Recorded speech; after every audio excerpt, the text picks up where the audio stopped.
नमस्कार दोस्तों, स्वागत है आप सभी का हमारे YouTube channel Satya sir study में। आज आप क्लास 12 की यूपी बोर्ड की महत्वपूर्ण भूगोल विषय के बारे में जानकारी प्राप्त करेंगे। अध्याय में हम खनिज तथा ऊर्जा संसाधनों के बारे में पढ़ने वाले हैं। ठीक है, तो ये जो पूरा आपका अध्याय है इसके बारे में आप पढ़ेंगे। जो खनिज होते हैं और जो ऊर्जा के संसाधन होते हैं, जो परंपरागत संसाधन होते हैं और जो अपरंपरागत संसाधन होते हैं, उनके बारे में हम पढ़ेंगे। और इसमें हम ये भी पढ़ेंगे कि भारत में खनिज संरक्षण की अधिक आवश्यकता क्यों है।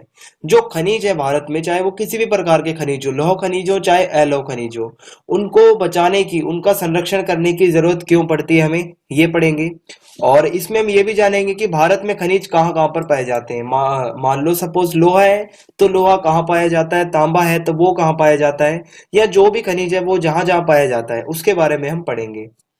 तो सबसे पहला आपके सामने टॉपिक है खनिज। तो आपको खनिज की एक परिभाषा हमेशा याद रहनी चाहिए कि आखिर ये खनिज होता क्या है। तो खनिज एक ऐसा भौतिक पदार्थ है, भौतिक का मतलब होता है प्राकृतिक। तो खनिज एक ऐसा भौतिक पदार्थ है जो हमें खनन की प्रक्रिया द्वारा, ठीक है, जब हम खनन करते हैं, खुदाई करते हैं, तो खनिज एक ऐसा भौतिक पदार्थ है जो हमें खनन की प्रक्रिया द्वारा प्राप्त होता है। और प्रत्येक खनिज की कुछ भौतिक विशेषताएं तथा कुछ रासायनिक विशेषताएं होती हैं। तो ये इसकी परिभाषा हो गई कि भाई जो भी खनिज होता है उसकी कुछ भौतिक विशेषताएं होती हैं, कुछ प्राकृतिक रूप से उसकी विशेषताएं होती हैं और कुछ उसकी रासायनिक विशेषताएं होती हैं। ठीक है, कुछ उसमें केमिकल जो होते हैं जो उसकी विशेषताएं होती हैं। तो ये आपकी खनिज की परिभाषा हो गई। ये इसको दो भागों में बांटा गया है, धात्विक खनिज तथा अधात्विक खनिज। धात्विक में आप देख सकते हैं यहाँ पर लोहा है, और अलोह खनिज है आपका जिसमें लोहे के अंश नहीं पाए जाते, जैसे तांबा, सीसा। ठीक है, और लोह आपका हो गया लोहा, लोहा अयस्क जो होता है, और जो मैग्नीज हो गया। ये आपके धात्विक खनिज है। धात्विक और अधात्विक में आपको पता होगा, आप छोटी क्लासों से ये पढ़ते आ रहे हैं। और अधात्विक खनिज जो होते हैं जिनमें लोहे के अंश नहीं होते, और लोहा गया किसी भी प्रकार की धातु के अंश इनमें नहीं होते। तो आपका ये कोयला हो गया जो ईंधन होते हैं, और आपका चूना हो गया, माइका हो गया। ठीक है, ये कुछ ऐसे खनिज हैं जो अधात्विक होते हैं। अब बात करते हैं भारत की प्रमुख खनिज पेटियों के बारे में। तो खनिज पेटी का मतलब क्या होता है मैं आपको बता देता हूं। सामने ही आपके लिखा है कि खनिज पेटी। तो खनिज पेटी का मतलब होता है कि वह क्षेत्र जहां पर खनिज पाए जाते हैं। ठीक है, कोई भी ऐसा क्षेत्र जहां पर खनिज पाए जाते हैं, जहां से खनिज निकाले जाते हैं और जहां खनिज पाए जाते हैं, वो क्षेत्र कहलाता है खनिज पेटी। ठीक है, तो ये नॉर्मल सा बिल्कुल ये एक क्वेश्चन आप समझ सकते हैं जो खनिज पेटी का अर्थ क्या होता है। और भारत के अंदर तीन प्रकार की खनिज पेटियां पाई जाती है। मतलब भारत में जहां से खनिज प्राप्त होते हैं वो तीन भाग हैं। पहला भाग है उत्तर पूर्वी पेटी, मतलब उत्तर पूर्वी क्षेत्र भारत का, जिसमें आपका क्या क्या आता है। झारखंड हो गया, आपने भारत का मैप देखा होगा, जो उत्तर पूर्वी हिस्सा है भारत का, राइट साइड का, वहां पर झारखंड है, उड़ीसा है और छत्तीसगढ़ है। ये तीन ऐसे क्षेत्र हैं जहां पर खनिज प्रचुर मात्रा में और अच्छी मात्रा में पाए जाते हैं, जैसे लोहा, कोयला, बॉक्साइट। ये खनिज यहाँ पर भारी मात्रा में पाए जाते हैं। उसके बाद जो दूसरी पेटी है, जो दूसरा क्षेत्र है जहां से खनिज मिलते हैं, वो है उत्तर पश्चिम पेटी। ये तो हो गया राइट साइड का। अब जो लेफ्ट साइड में क्या है आपका, राजस्थान है और गुजरात है। तो ये जो पेटी है आपकी, जो ये क्षेत्र है, यहाँ पर कौन कौन से खनिज प्राप्त होते हैं, तांबा, जिंक, ग्रेनाइट। इन तीनों में से भी जो तांबा है वो बहुत ज्यादा मात्रा में राजस्थान से प्राप्त होता है। ठीक है, और जो तीसरी पेटी है, जो आपका तीसरा क्षेत्र है जहां से खनिज प्राप्त होते हैं भारत में, वो है दक्षिण पश्चिम पेटी। जो भारत का जो मैप अगर आपने देखा होगा तो आप दक्षिण में जाएंगे, और दक्षिण के बाद जब आप पश्चिम में जाएंगे तो इस क्षेत्र में आपको मिलेगा, आपको कर्नाटक, केरल और तमिलनाडु और गोवा। ये जो नीचे का क्षेत्र है, यहाँ पर कौन कौन से खनिज पाए जाते हैं, मैग्नीज, चूना और लोहा अयस्क। तो बच्चों ये तीन जो क्षेत्र थे, जो तीन खनिज पेटियां थी, मैंने आपको खनिज पेटी का मतलब भी बता दिया है कि ऐसा क्षेत्र जहां पर खनिज पाए जाते हैं। अब भारत में तीन प्रकार के ऐसे क्षेत्र हैं बहुत बड़े बड़े जहां पर खनिज पाए जाते हैं, वो क्षेत्र मैंने आपको बता दिए हैं। अब आगे पढ़ते हैं। तो सबसे पहले हेडिंग है आपके सामने लौह खनिज। तो लौह खनिज के अंदर सबसे पहला आता है आपका लोहा अयस्क, जो आपका कच्चा लोहा होता है, जो आपको चट्टान के रूप में प्राप्त होता है। तो ये जो लौह अयस्क होते हैं, भारत में लोहा अच्छी मात्रा में उपलब्ध है, और यहाँ एशिया के विशालतम लौह अयस्क है। मतलब जो भारत है यहाँ पर लोहा अच्छी मात्रा में प्राप्त हो जाता है, और यहाँ पर पूरी जो एशिया है, जो पूरा एशिया महाद्वीप है, यहाँ पर सबसे बड़े बड़े लोहे की खानें यहाँ पर भारत में पाई जाती हैं। जो लौह अयस्क हैं, जो कच्चा लोहा प्राप्त होता है भारत में, वो पूरे एशिया में सबसे बड़ी बड़ी यहाँ पर खाने पाई जाती हैं। और हमारे देश में लोहा अयस्क दो प्रकार का है, ठीक है। जो लोहा अयस्क जो हमें कच्चा लोहा मिलता है वो दो प्रकार का भारत में मिलता है, एक तो है हेमेटाइट और दूसरा है मैग्नेटाइट। तो ये दो प्रकार की किस्में हैं लोहे की, दो प्रकार का लोहा होता है जो भारत में पाया जाता है और इसकी सर्वोत्तम गुणवत्ता के कारण इसकी विश्व भर में मांग है। इसका मतलब क्या है, जो भारत का लोहा है, जो भारत से लोहा निकलता है, जो खनिज है भारत का लोहा खनिज, जो आपके लोहा अयस्क हैं, ये इसकी गुणवत्ता, इसकी क्वालिटी इतनी बेहतर किस्म की है कि पूरी विश्व भर में इसकी मांग रहती है और इसकी बहुत डिमांडिंग रहती है। ये बहुत ज्यादा डिमांडिंग खनिज है। उसके बाद जो लोहा है इसके प्रमुख क्षेत्र कौन से हैं भारत में, उड़ीसा, झारखंड, छत्तीसगढ़, कर्नाटक और गोवा। तो ये कुछ क्षेत्र हैं जहां पर लोहा प्रमुख रूप से पाया जाता है और लोहे के बारे में आपको इतना ही पढ़ना है। फिर है लौह खनिज में जो दूसरा आता है वो है मैग्नीज। लौह खनिज का मतलब क्या होता है, मतलब ऐसे खनिज जिसमें लोहे के कुछ अंश पाए जाते हो। तो पहला तो लोहा अयस्क खुद होता है जो मैंने आपको बता दिया, दूसरा है मैग्नीज। तो ये जो मैग्नीज है इसमें भी लोहे के कुछ अंश पाए जाते हैं। तो लौह अयस्क को पिघलाने के लिए मैग्नीज एक महत्वपूर्ण कच्चा माल है। जो लौह अयस्क होता है, जो कच्चा लोहा होता है, उसको पिघलाने के लिए जो खनिज यूज किया जाता है वो है मैग्नीज। और इसका उपयोग लौह मिश्रित धातु, जो लोहे से मिलकर जो बहुत सारी धातुएं बनती हैं, उनको बनाने के लिए इसका प्रयोग किया जाता है। और विनिर्माण में भी इसका प्रयोग किया जाता है, मतलब मैन्युफैक्चरिंग में कुछ नई नई चीजें बनाने के लिए भी मैग्नीज का प्रयोग किया जाता है। और इसका उदाहरण यहाँ पर, सबसे बड़ा उदाहरण यहाँ पर लिखा हुआ है कि यह मुख्य रूप से इस्पात बनाने में प्रयोग किया जाता है। ठीक है, जो मैग्नीज है उसका मेन यूज क्या है, जो इस्पात होता है, इस्पात को बनाने में मैग्नीज का सबसे ज्यादा इस्तेमाल किया जाता है मुख्य रूप से। और 1000 किलो इस्पात बनाने में 10 किलो मैग्नीज की आवश्यकता पड़ती है। अगर आपको 1000 किलो इस्पात बनाना है तो आपको उसके लिए 10 किलो मैग्नीज की आवश्यकता पड़ती है। और इसके क्षेत्र की बात की जाए तो उड़ीसा जो क्षेत्र है वो मैग्नीज का सबसे बड़ा उत्पादक है। उसके बाद कर्नाटक है जो बहुत बड़ा उत्पादक है मैग्नीज का एक और महाराष्ट्र। ये तीन ऐसे क्षेत्र हैं जहां पर मैग्नीज का अच्छी मात्रा में जो है मतलब उत्पादन कर लिया जाता है। तो ये आपका मैग्नीज हो गया। फिर आपका आता है अलौह खनिज। ठीक है, तो अलौह खनिज क्या होते हैं, जिनमें लोहे के अंश नहीं पाए जाते, जैसे बॉक्साइट। तो बॉक्साइट एक अयस्क है जिसका प्रयोग एल्यूमिनियम के विनिर्माण में किया जाता है। जो एल्यूमिनियम होता है आपका, जो एल्यूमिनियम धातु होती है, उसका जब विनिर्माण, उसकी मैन्युफैक्चरिंग के लिए जो खनिज यूज किया जाता है वो है आपका बॉक्साइट खनिज। और ये मुख्यतः लैटराइट चट्टानों में पाया जाता है। अगर आपने लैटराइट मिट्टी वगैरह के बारे में पढ़ा हो तो आपको ये लैटराइट के बारे में पता होगा। जो लैटराइट चट्टानें होती हैं उसके अंदर से ये बॉक्साइट खनिज जो है प्राप्त किया जाता है। और बॉक्साइट का सबसे बड़ा उत्पादक कौन सा है, ओडिशा। ठीक है, तो इस पूरे चैप्टर में मैं आपको बता दूं कि उड़ीसा तो आप बहुत बारी नाम सुनने वाले हैं, क्योंकि जो उड़ीसा है ये बहुत फेमस क्षेत्र है खनिजों के लिए और बहुत ज्यादा खनिज यहाँ पर पाए जाते हैं। उसके बाद अगर बात की जाए बॉक्साइट और कहां पर मिलता है, तो झारखंड के लोहरडागा, झारखंड नाम का जो आपका राज्य है, यहाँ पर एक क्षेत्र है लोहरडागा। यहाँ पर अच्छी मात्रा में जो है इसके निक्षेप बॉक्साइट के प्राप्त होते हैं। तो ये बॉक्साइट आपका हो गया। बहुत ही कम समय में आपको ये पढ़ना है, क्योंकि ये जो क्वेश्चन आता है सीधा आपका मैप में पूछ ले जाते हैं। और जो अगर नॉर्मल क्वेश्चन आते हैं तो ये यहां से आता है, ये तांबा जो आपका नेक्स्ट टॉपिक है। तो तांबा जो होता है आप सब इससे परिचित होंगे। तांबे का प्रयोग किस लिए किया जाता है, बिजली की मोटर के लिए और ट्रांसफार्मर के लिए, जनरेटर आदि जो आपके होते हैं, और इन सबको बनाने के लिए, और कुछ विद्युत की जो चीजें होती है, बिजली के सामान बनाने में तांबे का प्रयोग किया जाता है। और आभूषण को मजबूती प्रदान करने के लिए, जो ज्वेलरी होती है उसको मजबूती प्रदान करने के लिए भी उसमें कुछ तांबा मिलाया जाता है और तांबे से उसको मजबूत किया जाता है। तो ये इसके दो यूज होते हैं तांबे के, मैंने आपको बता दिए हैं, दो से ज्यादा ही हैं ये। एक तो ये बिजली की मोटर, ट्रांसफार्मर, जनरेटर और बिजली के सामान बनाने के लिए, और आभूषण को मजबूती प्रदान करने के लिए। तो आप ये सब इसके लाभ लिख सकते हैं। और तांबा कहां पर पाया जाता है, मुख्यतः झारखंड में। फिर एक बार झारखंड राज्य आ गया और यहाँ पर सिंहभूम जिला, झारखंड का एक जिला है जिसका नाम है सिंहभूम, यहाँ पर यह तांबा पाया जाता है। और कहां पाया जाता है, मध्य प्रदेश के बालाघाट में। मध्य प्रदेश जो आपका राज्य है वहां पर बालाघाट नाम का क्षेत्र है, वहां पर तांबा पाया जाता है। उसके बाद है आपके ऊर्जा संसाधन। ठीक है, जो आपके बिजली जहां से हमें प्राप्त होती है, विद्युत जहां से प्राप्त होती है, वो संसाधन कौन कौन से हैं। तो ऊर्जा उत्पादन के लिए खनिज ईंधन अनिवार्य है। आपको पता है अगर आपको बिजली बनानी है तो उसके लिए खनिज ईंधन बहुत ज्यादा जरूरी है, और बिना खनिज ईंधन के कुछ भी ऊर्जा का उत्पादन कर पाना असंभव है। तो कोयला, पेट्रोलियम और प्राकृतिक गैस। ये तीन ऐसे जो मतलब संसाधन है आपके, जिनसे जो खनिज ईंधन ऊर्जा के परंपरागत स्रोत हैं। ये जो ईंधन है, जो आपकी ये जो संसाधन है, ये ऊर्जा के परंपरागत स्रोत है। मतलब ये बहुत पहले से इसका प्रचलन चला आ रहा है और ये बहुत पुराने स्रोत है जिनसे ऊर्जा बनाई जाती है, बिजली बनाई जाती है। और ये स्रोत समाप्य साधन है, मतलब ये लिमिटेड है। एक दिन ऐसा आएगा कि ये खत्म हो जाएंगे। कोयला है, एक दिन ऐसा जरूर आएगा जिस दिन इस धरती से कोयला खत्म हो जाएगा। पेट्रोलियम है, ये भी एक दिन खत्म हो जाएगा।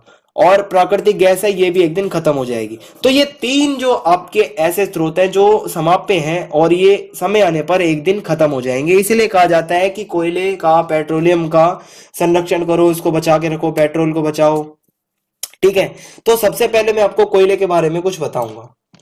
तो कोयला सबसे महत्वपूर्ण खनिजों में से एक है, जैसा कि आप सब जानते हैं, जिसका मुख्य प्रयोग लौह अयस्क को पिघलाने के लिए। आपको पता है जो कोयला होता है उसको जलाने से काफी आपकी हीट उत्पन्न होती है और वो गर्मी से जो है लोहा अयस्क को पिघलाया जाता है। और ताप विद्युत उत्पादन के लिए, मतलब जो ताप से जो लोहे जो आपका जो कोयला होता है उसकी ताप से जो बिजली बनाई जाती है, जिससे आपको पता है पहले रेलवे में इसका यूज किया जाता था, तो इस कामों में इसका प्रयोग किया जाता है। और भारत में कोयला निक्षेपों का लगभग, जो कोयले के जमाव है भारत में जहां से कोयला प्राप्त होता है, उसका लगभग 80% भाग बिटुमिनियस प्रकार का है। ये आपने अगर 10th में कोयले के बारे में पढ़ा हो तो आपको पता होगा, कोयला जो सबसे बेस्ट किस्म होती है जो कोयले की, वो बिटुमिनियस किस्म का कोयला होता है, जो कि काफी शुद्ध होता है कोयले के रूप में। और 80% जो भारत का जो निक्षेप है जो कोयले के, वो बिटुमिनस प्रकार के हैं। ठीक है, और गैर कोककारी श्रेणी के हैं। ये दो प्रकार का जो मैंने आपको अभी यहाँ पर कोयले के बारे में बताया है, भारत में 80% इस प्रकार का कोयला पाया जाता है। और भारत के प्रमुख क्षेत्र कौन कौन से हैं जहां पर कोयला प्राप्त होता है? दामोदर घाटी है, जो कि झारखंड और बंगाल कोयला पट्टी है जो आपकी यहाँ पर स्थित है। रानीगंज हो गया, झरिया, बोकारो, करणपुरा, ये सब जो क्षेत्र हैं जो ये कोयले के लिए प्रसिद्ध हैं। और आप अगर अपने बुक ओपन करेंगे तो वहां पर आपको मैप्स में आप ये सब जगहें देख सकते हैं। और जब आपका ये सिलेबस कंप्लीट हो जाएगा तो एक पूरी सीरीज बनाई जाएगी मैप्स के ऊपर, और आपको हर चैप्टर के जितने भी मैप्स है वो लाइन वाइज कराए जाएंगे। तो उसके बाद अगला पॉइंट है, झरिया सबसे बड़ा कोयला क्षेत्र है और उसके बाद रानीगंज आता है।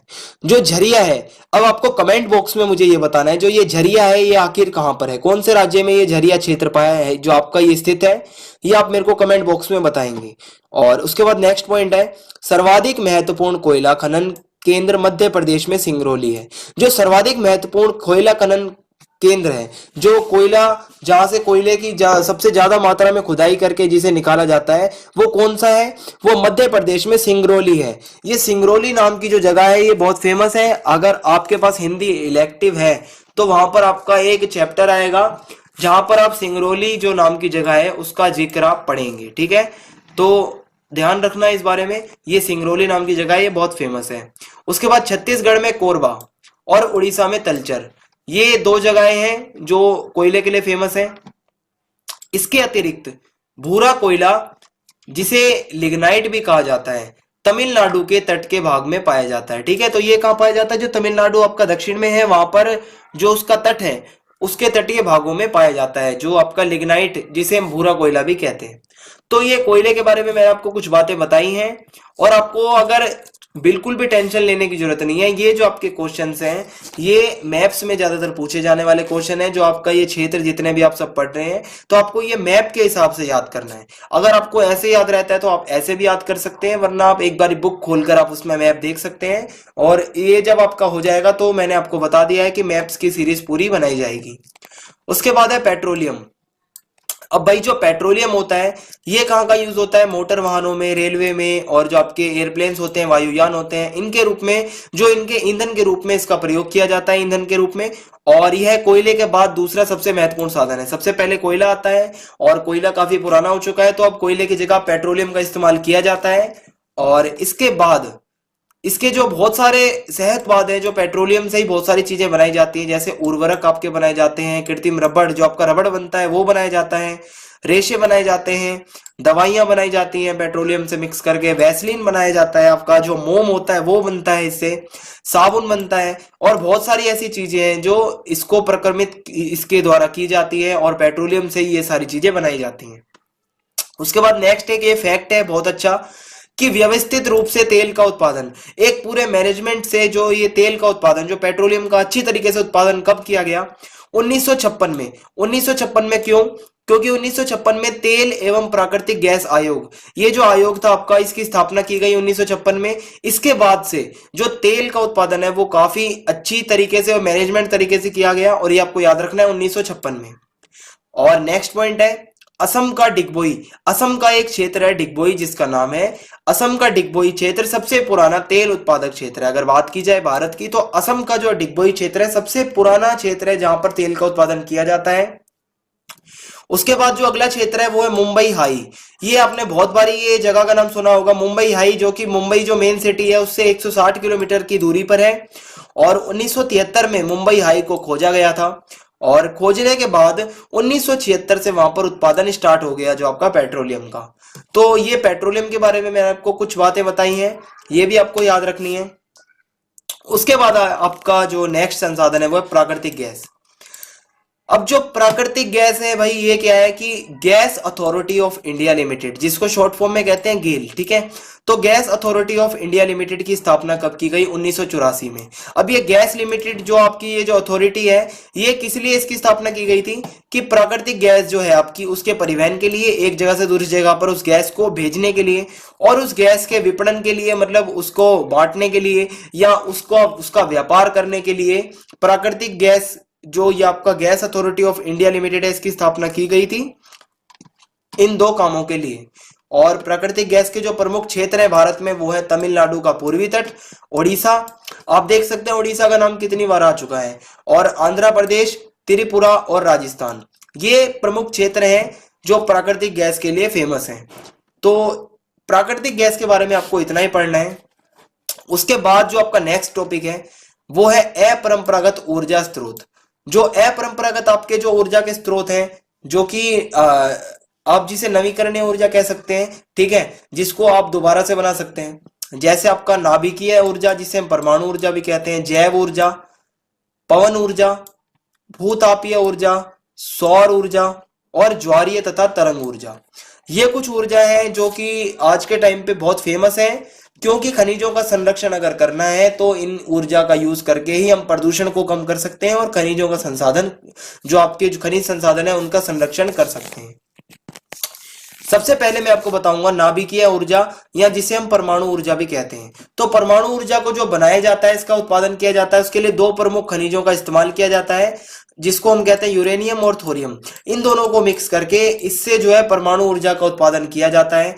और जो यूरेनियम नाम का खनिज है, ये कहाँ पाया जाता है? धारवाड़ में, अलवर में और उदयपुर में, ठीक है। राजस्थान के कुछ क्षेत्र है, यहाँ पर यूरेनियम का ये खनिज जो है आपका पाया जाता है। और जो थोरियम है, जो आपका दूसरा खनिज है जो कि नाभिकीय ऊर्जा में प्रयोग किया जाता है, थोरियम कहाँ से पाया जाता है? केरल से, आंध्र प्रदेश से और विशाखापट्टनम से। तो ये यूरेनियम तथा थोरियम दो प्रकार के खनिज हैं, इनके द्वारा परमाणु ऊर्जा का जो है उत्पादन किया जाता है। उसके बाद एक आपके सामने फैक्ट लिखा है, परमाणु ऊर्जा आयोग, जो ये आयोग है परमाणु ऊर्जा का, इसकी स्थापना कब की गई? 1948 में, ठीक है। ये आपको याद रखना है, परमाणु ऊर्जा आयोग की स्थापना 1948 में की गई। और ये जो परमाणु ऊर्जा आयोग था, इसको बाद में इसका नाम बदला गया, 1967 में इसका नाम बदला गया और इसका नाम रखा गया भाभा परमाणु अनुसंधान केंद्र, ठीक है। तो ये भाभा परमाणु अनुसंधान केंद्र नाम से इसको जाना जाता है अब आज के समय में, और 1967 से पहले इसको जाना जाता था परमाणु ऊर्जा आयोग के रूप में, ठीक है। तो ये परमाणु ऊर्जा के बारे में कुछ छोटी सी डिटेल थी। उसके बाद आपका सौर ऊर्जा है, सोलर एनर्जी, इसके बारे में भी आप जानते ही होंगे। यो फोटो वोल्टेक जो सेल होते हैं, जो आपके सोलर सेल्स होते हैं, उसमें सूर्य की किरणें पड़ती हैं, उसमें विपाशित होती हैं, उसमें मतलब सूर्य की किरणें पड़ती हैं और फिर उसमें वो कलेक्ट होती हैं, फिर उसको ऊर्जा के रूप में बदला जाता है उन सोलर सेल्स के द्वारा, जिसे हम सोलर ऊर्जा के नाम से भी जानते हैं या जिसे हम सौर ऊर्जा भी कहते हैं, ठीक है। तो ये सेल्स के द्वारा सारा काम किया जाता है। और भारत के पश्चिम भागों में, जो भारत का पश्चिम भाग है, जो लेफ्ट साइड का भाग है, वहां पर जो है सौर ऊर्जा की संभावना ज्यादा है, क्योंकि वहां पर गर्मी ज्यादा पड़ती है और जहां गर्मी ज्यादा पड़ेगी वहीं पर सौर ऊर्जा का जो है उत्पादन ज्यादा हो पाएगा। तो पश्चिम भारत का एक गुजरात आपका एरिया है और राजस्थान, यहाँ पर इसका विकास बहुत अच्छे से किया जा सकता है और इसकी संभावनाएं ज्यादा यहीं पर है। और इसके लाभ क्या है सौर ऊर्जा के, सोलर एनर्जी के? पर्यावरण अनुकूल है, ठीक है। ये तो प्रदूषण नहीं करती, पहली बात तो ये हो गया, आपका इको फ्रेंडली है और लाभप्रद है, बहुत लाभ मिलता है इससे, क्योंकि खनिज हमारे बचते हैं, संसाधन मेन आपका पेट्रोल है, आपका कोयला है, वो सब बच जाते हैं जब आप सौर ऊर्जा का यूज करते हैं। और प्रदूषण मुक्त है ये, और असमाप्य है, कभी खत्म नहीं होगा, क्योंकि जब तक भाई आपका सूरज है तब तक ये सौर ऊर्जा भी चलती रहेगी, तो ये कभी खत्म नहीं होगा। और ग्रामीणों के लिए लाभदायक, जो गरीब लोग हैं उनके लिए काफी लाभदायक है ये। और गांव में ज्यादातर जो है इसको इंस्टॉल किया जा रहा है, जो सौर ऊर्जा के ज्यादा से ज्यादा पैनल्स को इंस्टॉल किया जा रहा है। और ये आपका सौर ऊर्जा का टॉपिक कवर होता है यहाँ पे। उसके बाद है पवन ऊर्जा। तो ये जो पवन ऊर्जा है, आपके सामने फोटो है, आप देख सकते हैं, ये पवन चक्की है जिसमें टरबाइन लगी हुई है। और जब ये पंख, जो आपकी जो ये पंखुड़ियां हैं, जब ये घूमती हैं, जब आपकी वायु जो होती है वो गतिज ऊर्जा में, जब वो मतलब जब तेज वायु का भाव होता है तब ये पंखुड़ियां घूमती हैं। उसके बाद टरबाइन के माध्यम से जो इसमें जो है ऊर्जा का उत्पादन किया जाता है। तो यहाँ पर मैं आपके सामने पॉइंट रीड करता हूँ कि यह ऊर्जा का असमाप्य स्रोत है, मतलब ये भी कभी खत्म नहीं हो सकता, जब तक हवा रहेगी तब तक इस ऊर्जा का हम यूज कर सकते हैं। और बहती पवन को ऊर्जा में परिवर्तित करना काफी आसान है, जैसा कि यहाँ पर लिखा हुआ है और आप फोटो देख सकते हैं। तो ये काफी आसान है। और पवन की गतिज ऊर्जा को टरबाइन के माध्यम से अब ये जो बिजली बनाई जाती है किसके द्वारा, टरबाइन जो आपकी मशीन होती है इसके माध्यम से ये बिजली बनाई जाती है, जब वायु जो आपकी पवन बह रही होती है जब। उसके बाद लिखा है भारत ने काफी पहले से इसका प्रारंभ कर दिया है। तो आपने काफी मूवीज में, काफी पुरानी मूवीज में भी देखा होगा, जो गांव का एरिया होता है वहां पर ये पवन चक्कियां घूमती रहती हैं। तो इसका प्रयोग इसीलिए किया जाता है जिससे बिजली बनाई जाती है। और गैर परंपरा ऊर्जा स्रोत मंत्रालय, ये एक मंत्रालय है, एक मिनिस्ट्री है जिसका नाम है गैर परंपरा ऊर्जा स्रोत मंत्रालय। ठीक है, तो ये वाला आपका मंत्रालय है, ये भारत के तेल के आयात बिल के भार को कम करने के लिए पवन ऊर्जा का विकास कर रहा है। क्यों? क्योंकि जो भारत का जो तेल है वो ज्यादातर बाहर से आता है, हम आयात करते हैं, उसको इंपोर्ट करते हैं। अब वो खर्चा बचाने के लिए ये मंत्रालय क्या कर रहा है, जगह जगह पर जो आपका पवन ऊर्जा है उसका विकास कर रहा है, ताकि पैसे कम लगे और जो है पैसे कुछ सेव हो और प्रदूषण भी थोड़ा कम हो। उसके बाद है पवन ऊर्जा के लिए जो मेन आपके क्षेत्र है, राजस्थान, गुजरात, क्योंकि ये खुले एरिया में ही ये संभव हो पाता है। ठीक है, तो राजस्थान, गुजरात, महाराष्ट्र और कर्नाटक, ये आपके प्रमुख क्षेत्र हैं जो कि अनुकूल परिस्थितियां हैं जहां पर जो है ये पवन ऊर्जा का विकास किया जा सकता है। ठीक है, तो ये आपका पवन ऊर्जा हो गया। उसके बाद है ज्वारीय ऊर्जा। ज्वारीय ऊर्जा जिसे हम तरंग ऊर्जा भी कहते हैं, आपने पढ़ा होगा, जो तरंग होते हैं, समुद्र में तरंगे होती हैं, जो ज्वार भाटा आता है, जिनसे लहरें होती हैं जो समुद्रों की, महासागरीय धाराएं, जो आपकी जो समुद्री लहरें होती हैं, जो धाराएं होती हैं, वो ऊर्जा का भंडार है। ठीक है, जो महासागर होते हैं, बड़े बड़े समुद्र, उनकी लहरें काफी हैवी होती हैं, तो उसमें टरबाइन लगा दिया जाता है। वही टरबाइन जो है मेन सिस्टम है जिससे पूरी जो है बिजली बनाई जाती है। तो ये महासागरीय जो धाराएं हैं ये ऊर्जा का भंडार है। काफी पहले से ही महासागरीय धाराओं को ऊर्जा में बदला जाता है, उससे बिजली बनाई जाती है, पानी से, जल शक्ति से। और भारत के पश्चिम तट पर बड़ी बड़ी ज्वारीय तरंगे उत्पन्न होती है। जो भारत का लेफ्ट साइड का भाग है, जो आपका जितना भी ये पश्चिमी तट है इस साइड का भारत का, यहाँ पर जो है ज्वारीय ऊर्जा का बहुत बड़ा भंडार है। और क्योंकि यहाँ पर महासागरीय धाराएं काफी तेज गति में रहती हैं, तो यहाँ पर जो है ऊर्जा अधिक से अधिक मात्रा में उत्पादन इसका किया जा सकता है। तो ज्वारीय ऊर्जा के बारे में आपको इतना ही पढ़ना है। उसके बाद आपकी जैव ऊर्जा, जो आपकी बायो एनर्जी होती है, जो आपकी बायो एनर्जी होती है, ये क्या है? जैव ऊर्जा उस ऊर्जा को कहा जाता है जिसको जैविक उत्पादों द्वारा प्राप्त किया जाता है। इसमें कृषि के अवशेष तथा औद्योगिक कचरा भी होता है। जो पूरा कचरा और कृषि के बचे हुए अवशेष और मरे हुए जानवरों का जितना भी जो मतलब सड़े गले, जो आपकी जितनी पूरी बॉडी वगैरह होती है, जो पूरा जितना भी कचरा होता है उन सबको इकट्ठा करके और उससे जो है ये जैव ऊर्जा इसको बनाया जाता है, बायो एनर्जी। आप इसकी फोटो देख सकते हैं गूगल पे जाके, आपको पता चल जाएगा। वैसे आपको पता भी होगा, ये बहुत नॉर्मल सी बात है, ये आपने 10th क्लास में भी पढ़ा है। तो ये जैव ऊर्जा आपका जो है ये मतलब यही आपके अवशेषों द्वारा और औद्योगिक कचरा वगैरह इन सबको इकट्ठा करके और इसको ऊर्जा में बदला जाता है। और इसका फायदा क्या है? एक तो प्रदूषण मुक्त है, ठीक है, इससे प्रदूषण नहीं होता, सस्ती है, और खाना पकाने में इसका इस्तेमाल किया जाता है। जो आपकी ये बायो एनर्जी होती है, जो आपकी जैव एनर्जी होती है, जैव ऊर्जा होती है, इसका इस्तेमाल कहाँ किया जाता है? खाना पकाने में। तो जो ग्रामीण इलाके हैं वहां पर ये ज्यादा हेल्पफुल है। उसके बाद है आपकी भूतापीय ऊर्जा। भूतापीय क्या है? भू का मतलब आपकी भूमि, धरती, ताप का मतलब आपका जो आपकी जो ऊष्मा होती है, ताप, ठीक है, गर्मी। तो जब भूमि से गर्मी निकलना, इसका मतलब ये है भूतापीय ऊर्जा। तो पृथ्वी से मैग्मा निकलता है, आप सब जानते हैं, लावा निकलता है। तो बहुत ज्यादा लावा का साथ जो आपकी लावा निकलता है, जो आपका मैग्मा निकलता है, उसमें गर्मी बहुत ज्यादा होती है, गैसें निकलती है बहुत सारी लावा के साथ, आपने 11th में पढ़ा होगा। तो उसी गर्मी को जो है, उसी गैसों को जो है ऊर्जा में बदला जाता है, जिसे भूतापीय ऊर्जा कहा जाता है। जैसे गीजर गर्म होकर बिजली बनाता है, इसका एक सबसे बड़ा एग्जांपल है गीजर। आप देख सकते हैं गीजर जो है आपका गर्म होता है जैसे ही वो, फिर उससे बिजली बन जाती है। अगर गीजर गर्म ना हो तो क्या बिजली बनेगी? तो ये इसके अंदर जब ताप आती है, जब ये आपका गीजर तपता है, उसके बाद वो गर्म होता है, तो उससे बिजली बनती है। तो भूतापीय ऊर्जा का ज्यादा से ज्यादा इस्तेमाल जो आज के टाइम पे किया जाता है, वो क्षेत्र है आपका हिमाचल के आसपास, और हिमाचल में इसका भूतापीय ऊर्जा का यूज किया जाता है। अब आपका लास्ट टॉपिक है खनिज संरक्षण। खनिजों का संरक्षण, खनिजों का बचाव, ये आपका लास्ट टॉपिक है। आखिर खनिजों का जो बचाव है ये क्यों जरूरी है?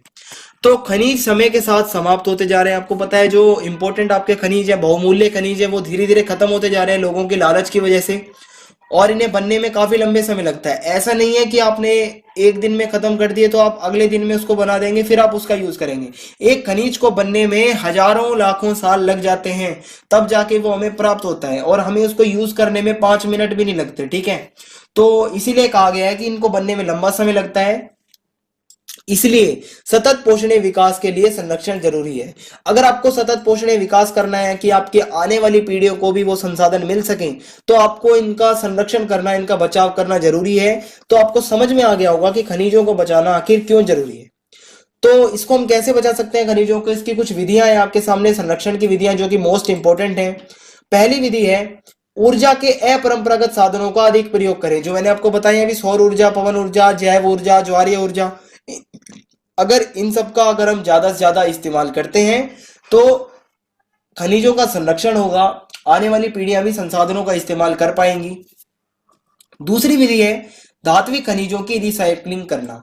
जो आपके धात्विक खनिज है, जो धातु वाले खनिज है, लोहा वगैरह, जो आपके जो मैग्नीज वगैरह, इनका यूज करके इनको रिसाइकल करें, इनका पुनः चक्रण करें, इनको दोबारा से इनको यूज के लायक बनाया जाए, ताकि वो खनिज जो है वो वेस्ट ना हो और वो दोबारा यूज में आ सके। तो दूसरी विधि ये है। तीसरी विधि है कम मात्रा में पाए जाने वाले खनिजों का निर्यात ना करें। जो ऐसे खनिज है जिनकी मात्रा बहुत कम है और जो काफी इंपॉर्टेंट है और जो बहुत कम मात्रा में भारत में बचे हैं, उनको अपने पैसों के लालच के लिए उनको ना बेचा जाए, उनका व्यापार ना किया जाए, ताकि आने वाली पीढ़ियां भी उनको देख सके कम से कम, ठीक है। तो चौथा पॉइंट है आपका संसाधनों का सूझबूझ से प्रयोग करना। भाई ये तो अब सबके इंसानों के ऊपर है कि कौन सा इंसान किस खनिज का उपयोग कैसे करता है। अगर आने वाली पीढ़ियों को संसाधन चाहिए कि अगर आने वाली पीढ़ियों को संसाधन आपको देने हैं तो आपको सूझबूझ से प्रयोग करना होगा। अगर आप आज ही सारा पेट्रोल खत्म कर देंगे तो आने वाली पीढ़ियां क्या करेंगी? वो तो पेट्रोल देख भी नहीं पाएंगी। तो ये कुछ विधियां मैंने आपको बताई हैं जो खनिजों के संरक्षण